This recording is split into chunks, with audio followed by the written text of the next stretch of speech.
All right, ladies and gentlemen, welcome to another episode of the Tommy Joyner Radio Show, the Productized Me edition. I'm here with my homie, Alan Silvestri. Hey He's guys, in the UK right now. Welcome, man. thank you.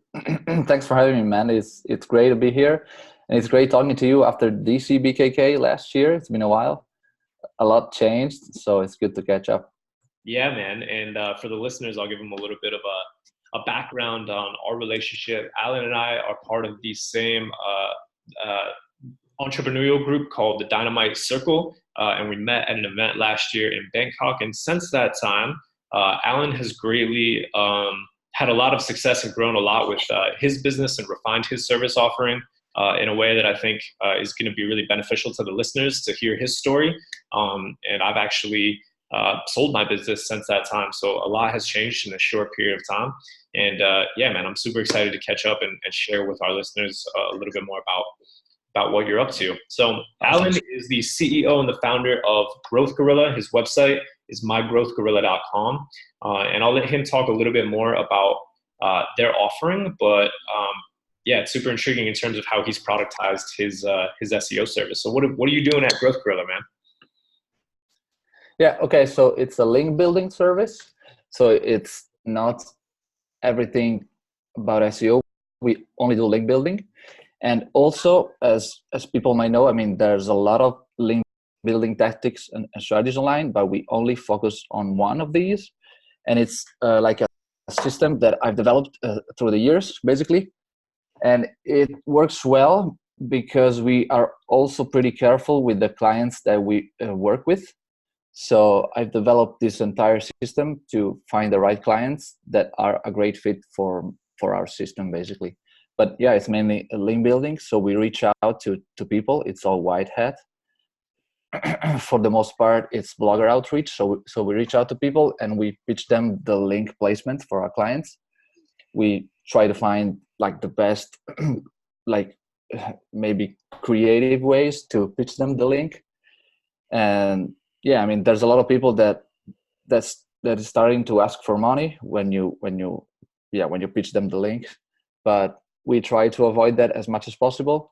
We have systems and other things that we might offer in exchange for the links. For example, yeah, we might offer like a free subscriptions of the client's software, because yeah, I should mention that for the most part we work with software companies, SaaS.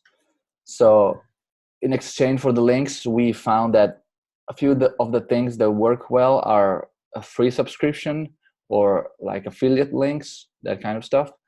And yeah, maybe link exchanges. We also try to avoid those as much as possible. But you know, I mean, the game has become pretty tough. So we try to do the best that we can, and our clients seem to be happy for now.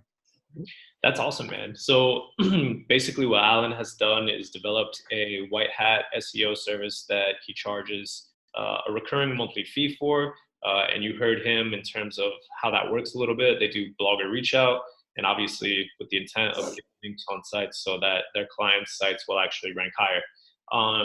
Sounds pretty simple. I know there's a lot of moving parts in terms of the negotiations that you have to make and the reach out that you have to do to the specific websites that you're trying to get your clients featured on. I have a couple questions for you. Like, what does your team look like? Who are you outsourcing the fulfillment of that work to? So my team is me, and I basically do the strategy. So I decide which pages of the client side we target for the backlinks. Then I have three contractors. One of them is full-time and is in the Philippines, and he's the link prospector. So basically the person that goes in there and finds all the sites that we will be sending the emails to. Then there's a copywriter who basically gets in there, and basically all he does is just like adding the small snippets of text that are basically the personalized part of the email template that we send. Okay. So that's all the copywriter does for me. And there's then there's the outreach manager, which is my girlfriend as well. So So what she does is managing the outreach, negotiating with the prospects, and getting the links live. But yeah, it's just us three for now. It's going pretty well for the number of clients that we have at the moment. But since the agency is growing pretty fast, I'm considering of getting more people in the door soon. So yeah, we'll see. But even if I get more people in the team, it will basically be the same roles, but yeah, like basically more people in the same roles, because it's like an assembly line. Basically, there's a link prospector, finds the site, the copywriter checks them and add the personalization, and the outreach manager sends the email and get the links live. Yeah, it sounds like a really easy product or service to productize, which you've done a really good job at. Like, how many, you said you're at 6 customers right now on monthly recurring subscriptions? Mm-hmm. Go ahead. Oh, no, I was saying, yeah, we're at 6 right now, with 2 more probably starting next month. So we will be at 8, and I think that's probably full capacity. Okay, that was my question. Yeah, I think probably 8 is the max that I can handle for now. But yeah, it's just a matter. So I'm pretty big with SOPs, systems, tools, and all of that stuff. So it will be just a matter of getting somebody else that is good with details and can follow the procedures. And when you started selling this type of service, did you do any one-off packages at first in order to figure out like what your offer was going to be? How did you figure that out?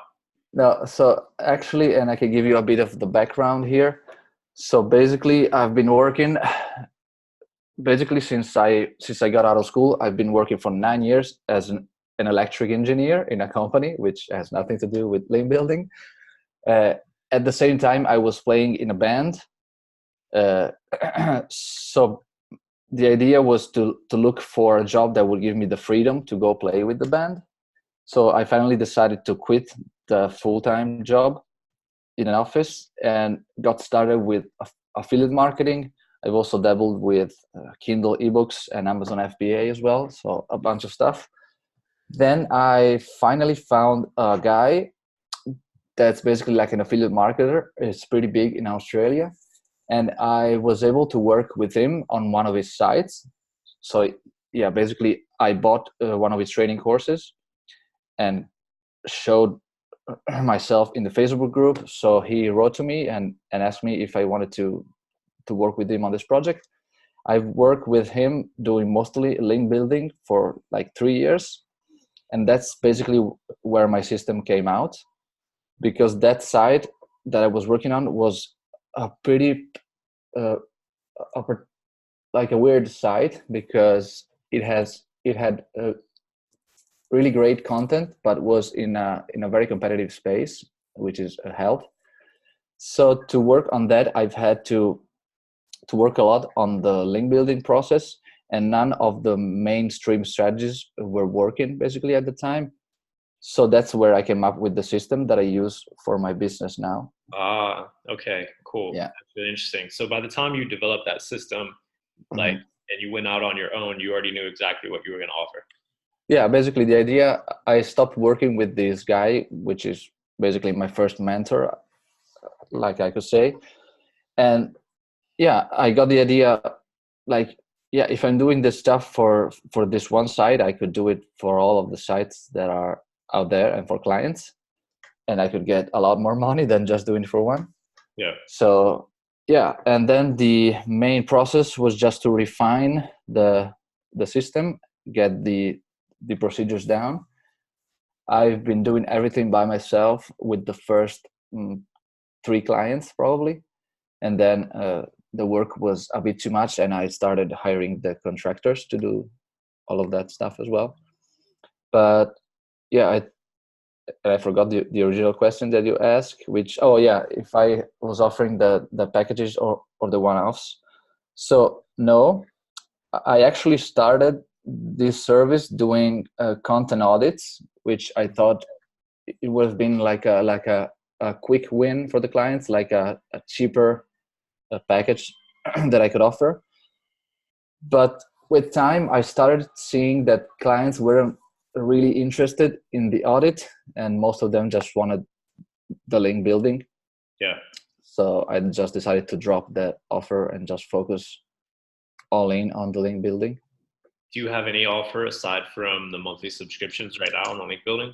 Not right now. I'm considering of doing like a link building training and possibly some like free offer as well, but it's all still in my head. So yeah, nothing for now, just the monthly retainer.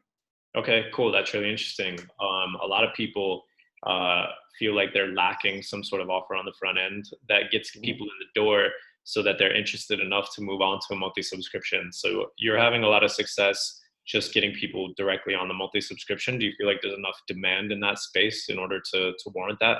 Mm-hmm. Yeah, totally. I think I've been quite good at positioning the service and finding my target customer, as I was saying earlier. And so, and how I did this was basically how I started. I went into, so yeah, in the beginning, I just picked software companies because I thought it was a cool market. I liked all the SaaS tools, and I use a ton of them. So I was in the SaaS Growth X Facebook group. Cool. Which is a pretty active group on Facebook of like SaaS founders and all that kind of people. I showed myself in there. I started replying to people and answering questions about SEO and link building. And after that, I've started getting people come to me for advice on like private messages and stuff. So I decided to ask them for actual interviews. And yeah, so the idea was to interview these founders for a series on my blog, basically. But also the secondary thing of these interviews was also like a way to gauge the interest in the service, and see the pain points that people were experiencing. So I did a bunch of these interviews, like I don't know, 5, 6 of these, and they're all published on my blog as well.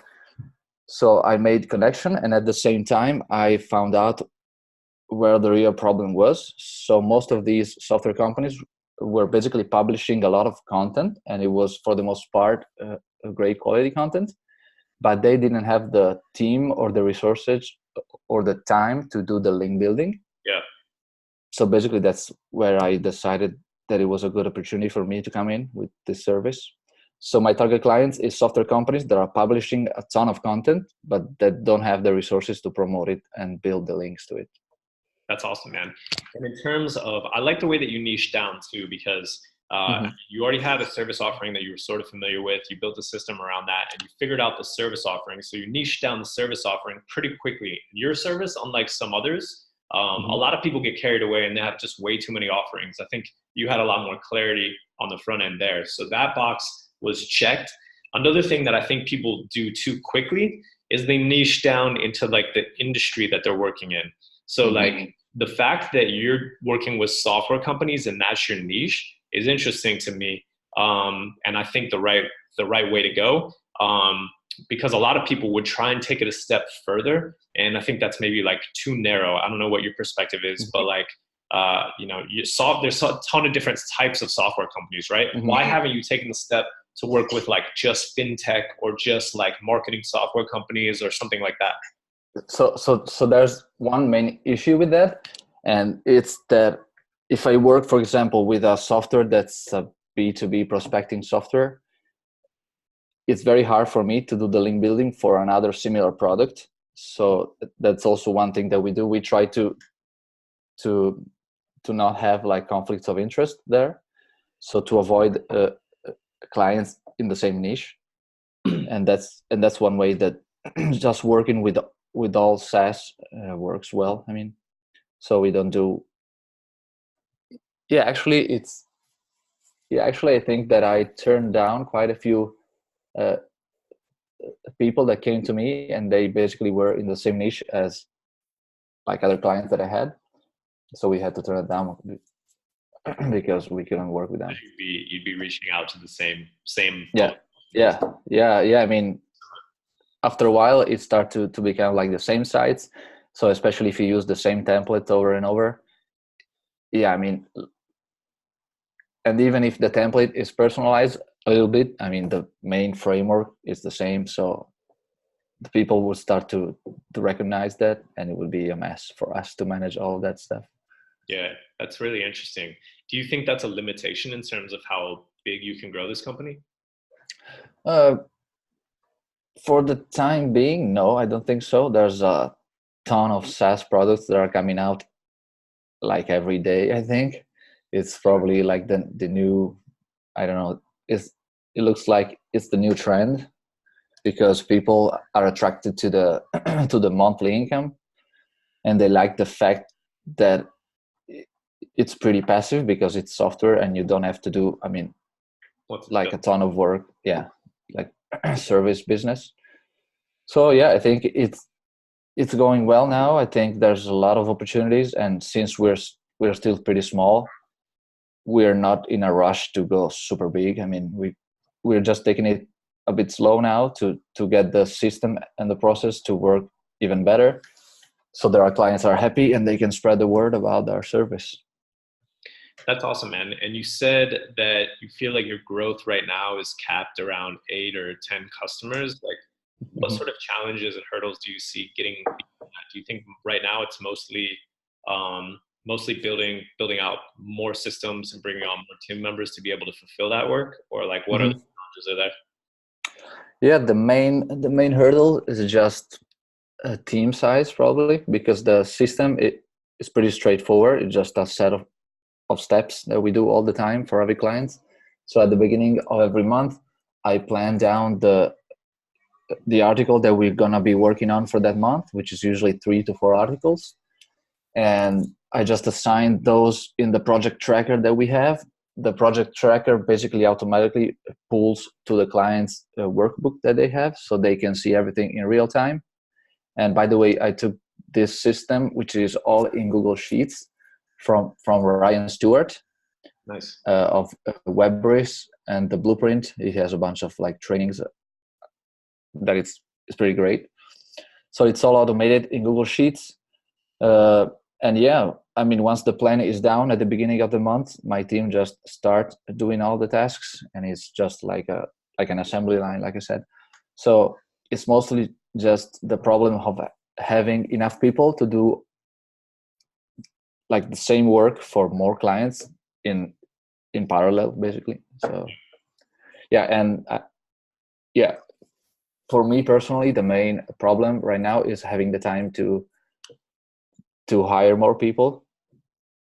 And I was also considering of having my current contractors do some of the hiring process, because that's something that I've heard people are doing. Yeah. And it might work, but yeah, I still need to try that. Yeah, that's cool, man. I think like I've talked to a couple other founders recently on this show as well in some of the recent episodes, and like one of the big hurdles for them is just trying to have like figuring out how many contractors they need. Well, actually getting those contractors on board to fulfill the work so that they can bring on more customers. So yeah, I think, one thing that's like really beneficial is building out a system around hiring. I know for an entire year, we had a person full-time dedicated to building out our writing team and our editing team. And by the time that we sold Content Pros, we had more or less like 100 vetted writers that had guaranteed within different types of industries that we knew what they were good at. So when we brought more customers on, no problem, we could just throw them to a writer, and then we built the systems around it to handle that. So yeah, definitely like a challenge that I think all of us face with these types of businesses. But really like a really powerful thing to get in place in terms of the system. So it's cool that you mentioned that, man. Cool. What about like in terms of like the future of like your business? Like, what do you have any big goals? I mean, if you don't have like 5 or 10-year goals, that's cool. But like, do you have any like vision of like what you're trying to do? So actually, nothing really specific, and that's like one of my main problems right now. And I'm Yeah, and I've been talking to quite a lot of people, especially at the last DC event that we had in London. Uh, I just need to sit down and figure out what my vision for this company is, especially because it's been growing like crazy for the past 3 months. Yeah. And so I got caught up with all the work basically, and I didn't really have the time to just sit there and think about where I want to go. But yeah, I think my main mission with this company is to find great software products that I love and that deserve more people seeing them, and to help them spread their content, their voice, and what they have to say. So I think this is something that it's kind of unique maybe. So we just don't focus on the links and the links and the links, but yeah, we actually try to work with companies that we like. Cool.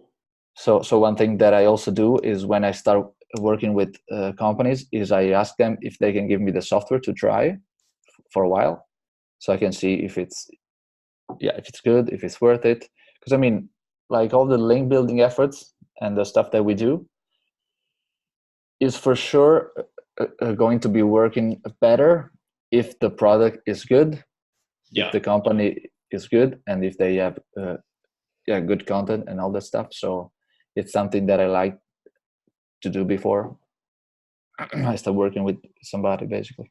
Yeah, I like that you said that too, man, because I think a lot of times in this space, like a lot of times people that create productized service businesses aren't necessarily attached to what they're offering or like the outcome that they're providing for people. They're really focused on money. And ultimately, I think you can probably resonate with this. Like if that's your main focus, it's going to be really hard to maintain like consistent motivation over time. But like in your case, if you're passionate about software products, and you want to work with the software products that you like, and you get the opportunity to learn about these new products, and you probably even get free access to some of them, then it's a lot more fulfilling in terms of the end result. So I'm glad you mentioned that, man, because it's not something that comes up on every episode or with everyone that I talk about within this space. But I think it's something really important, because otherwise, like, what are you doing this for? You know what I mean? Yeah, for sure. I mean, and I don't know if you've read the book Company of One by Paul Jarvis. No. It's a pretty cool book, and it's about the fact of questioning growth and of not aiming at growth for the sake of it, but basically picking like where you want to go, and this is something that I need to do, and see how much you want to grow, because there's a million like different possibilities that you could do. But if you can find the spot where you want to go and just stay there because that makes you feel good, I think it's the best thing ever. Because when you get there, you won't be feeling like you always need more and more and more, you know. So I think that's something that's important to me. I want to be comfortable and to be able to provide for my family and friends and stuff like that. But at the same time, I don't want to go crazy in the process. So yeah, that's another thing that's pretty cool that you mentioned, man, because I think like for a while, like with Content Pros, I mean, we were averaging about 30K a month, a little less than that actually by the time we sold the business. And like I remember, you know, like these different milestones that we achieved with monthly recurring income that we were getting to on a regular basis. And then I remember once we got to 30, I mean, it was really hard. I mean, a couple months we got over that, but we on average were like about there. And it was really hard to imagine getting to like 50 or 75. Yeah. And every time we got to a new one, it was like I wanted to get to the next level. But by the time we got to 30, like I didn't really have to work anymore. Our team was doing everything, and like everything was like hands off. The customer base was staying. We had about 50 customers, and their churn rate, like the referrals were keeping up with churn, so everything was staying pretty stable. Yeah. And that was the level at which we sold the business. But I think a lot of like back to what you were saying, like I felt a lot of anxiety associated with like always wanting to grow the company to the next level. And like the thing that I learned is you don't have to do that for a lot of reasons. Like number one, if you can get a cash flow machine to a level that supports you and your family and achieves like all your goals and you're happy, cool, stick with that. And also if you want to like cash out, it's possible to do it much earlier than I think a lot of people think. Like I didn't actually think that our business was big enough to be bought for some reason, which was stupid. But we sold at that level, and we got a fair amount of a payout for that, and that kind of opened my mind to the possibilities as well. So like, there's a lot of implications to what you just said. Yeah. I mean, and I think I mentioned on the Facebook group, but I sold an affiliate website, which was basically the first site that I started, like in 2014. I sold it last year, and it was making only like 200 to 300 per month, and that's because I wasn't working on it for the past 2 years, so it was just sitting there. So I thought, yeah, what the hell, why not sell it? And I was able to sell it for 15K. Yeah, it's crazy. Which is not bad. I mean, for something that was just sitting there and doing 200 per month, I mean, yeah, it's good. Like, you never know what assets could be good for you, and just sitting there. Yeah, that's a big takeaway, man. And I remember that you said that. I appreciate you dropping that. But that's like, that's a really good lesson. Like, dude, it could be making, as long as it's making any money consistently, like per month, like that's more than zero, like somebody's willing to pay you something for it. So like, keep that in mind if you have stuff sitting out there, or like with whatever you're building.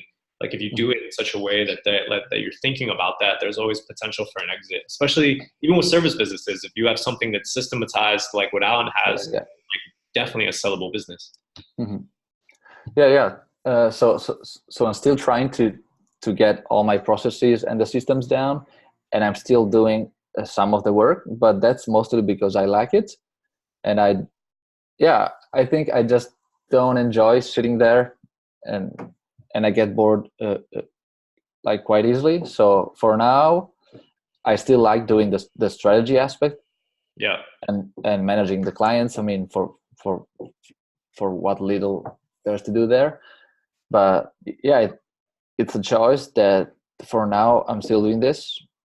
Who knows, maybe in the future I might find like a manager for that, or some of that. But yeah, for now it's something that I enjoy doing, and that I want to keep doing.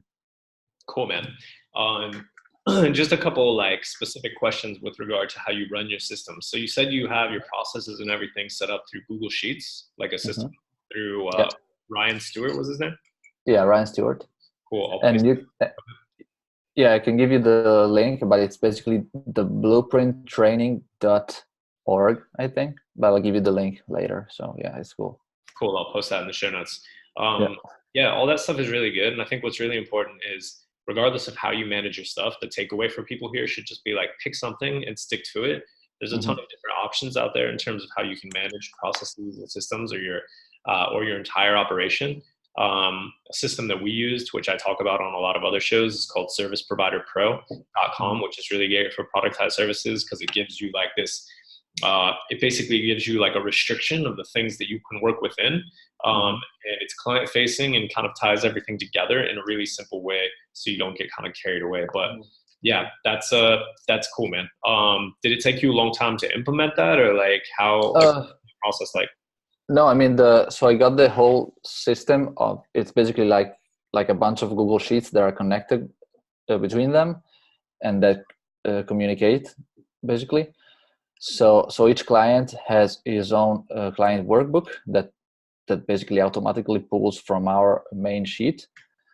But yeah, basically got the basic version of them from the training, and I just had to modify a bunch of tabs and like the colors, like a few columns based on my system for link building, because it's a bit different.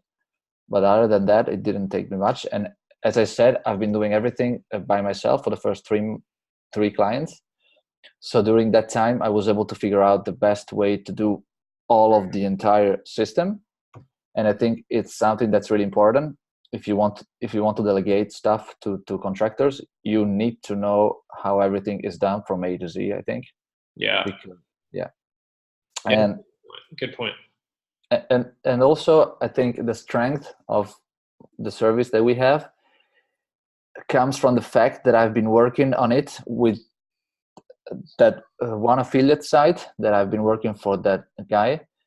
And during that time, I basically tried to come up with this one system that would work for me, for my particular situation. And I think that an error that most people do when they read like the blog posts and they do training courses is that they think that all those systems that they read can work for anybody. But in reality, I think that you just need to sit there, try one of them maybe at a time, see if it works for you. If it doesn't, change, try something else. But don't assume that just because you buy something like a training course, it's going to be working for you. So you need to test it and change it and apply it to your own particular situation, I think. And that's something that we were able to do quite well, I think. Yeah, there's so many variables there that I feel like people don't think about, because not only is every business different, but every person is different and every person's preferences are different. So the way that you do things has like a key role to play in like what you ultimately use to organize your systems as well. As like, how do you work and how do you want to work? I mean, by the time you get to the system that's perfect for you, it's completely unique to who you are as a person. So it's on both ends, man. So that's really interesting thing you said as well. All right, cool. We talked about lead gen a little bit. Like you're in the Facebook group for it's called SaaS Growth Hacks. Yeah. That's the main one. There are a bunch more. Another one is I don't remember the name, but it's SaaS something. Yeah. I think there are two main Facebook groups, and also a few on LinkedIn, but I haven't been using those a lot. So the main ones where I get my leads are the Facebook groups, and also I'm part of Traffic Think Tank, which is a very nice. It's like a premium like SEO community on Slack. It's $99 a month, but it's really good, and I've also found like 2 of my clients that I have on there, so it pretty much paid itself already. Just showing yourself and providing value to people, helping them, and they're gonna reach out, because most of the time people are just asking for advice, while in reality they would like somebody to do the work for them. So in the end, they're probably gonna ask you to do the work for them if you show them that you can do what you're talking about. Yeah, that's awesome, man. And I think in terms of getting to your first 5 or 10 customers, especially if you have a multi-recurring subscription business, that's a really good way to do it, is just provide value in Facebook groups and then kind of let everything come to you. I mean, you're kind of pursuing, but not at the same time. It's a little bit of an organic way, but it's much better than just like cold hard selling. I mean, correct me if I'm wrong, but I bet every customer that you've sold has been like a pretty easy conversation by the time. I mean, we just had, I think basically all the clients that I have now, we only had one call, which was like the first discovery call that I do. And I sent them the proposal and that was it. So no back and forth, except maybe a few clients that I've had the back and forth with, but that's because they weren't the actual fit for my business. And so I ended up not working with them. How do you guys process payments right now? We use Stripe. So I just send like invoices to the client every month. It's recurring invoices with Stripe. Cool. So you send a monthly recurring invoice through Stripe. What you can do, you can also do that through Braintree. Some people can use PayPal. You can also set up monthly recurring invoices through QuickBooks Online and set up a merchant account through there. Stripe is my personal favorite. I think like a lot of us in this community use that. It's also seems to be kind of like the industry leader for like our type of business online, which is super cool. Can I ask why you don't have like a monthly recurring subscription set up instead of like invoicing them every month? I think that's because, for the same reason that I said before, it's just because the service has been growing fast the past 3 months. So things are still in the early stages there, and I didn't have the time to sit down and plan that stuff. But it's definitely something that I plan on doing. And I was also gonna say that I use Stripe connected to TransferWise. Cool. So basically, the money goes there in US dollars, for example, and I can convert them into British pound. since I'm in the UK now. So that's good. Yeah, that's awesome, man. Where are the majority of your customers from right now? In the United States, yeah. For the most part, yeah, West Coast, Silicon Valley. Sweet. And have you thought about doing anything else for lead generation at the moment? Or are you like anything that's a bit more automated? I've been talking to the guys at Growbot, which Okay. is a lead generation service slash platform. So I think that's one thing that I will be considering in the near future.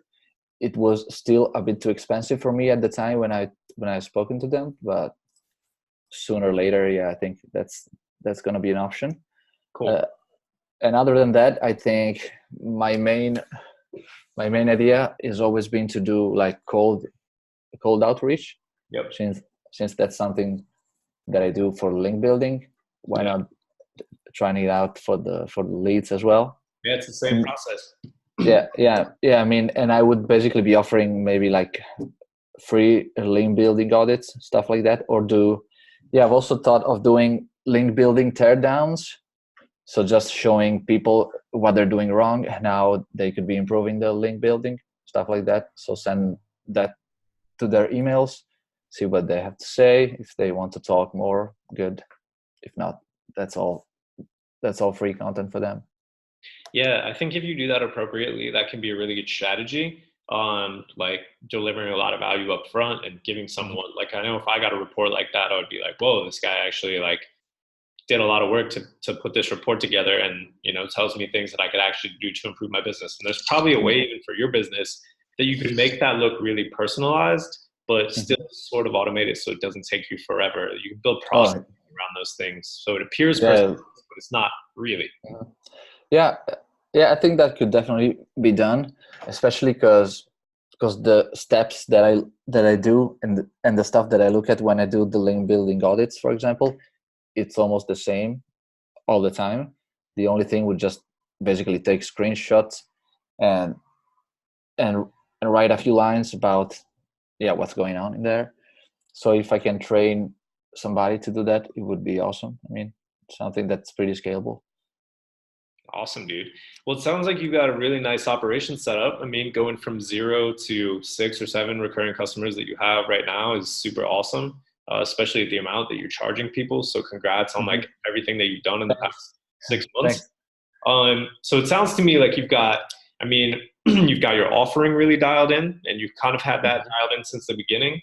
You've picked a niche, but it's a more of a broad niche, which is just software companies, which I think is great.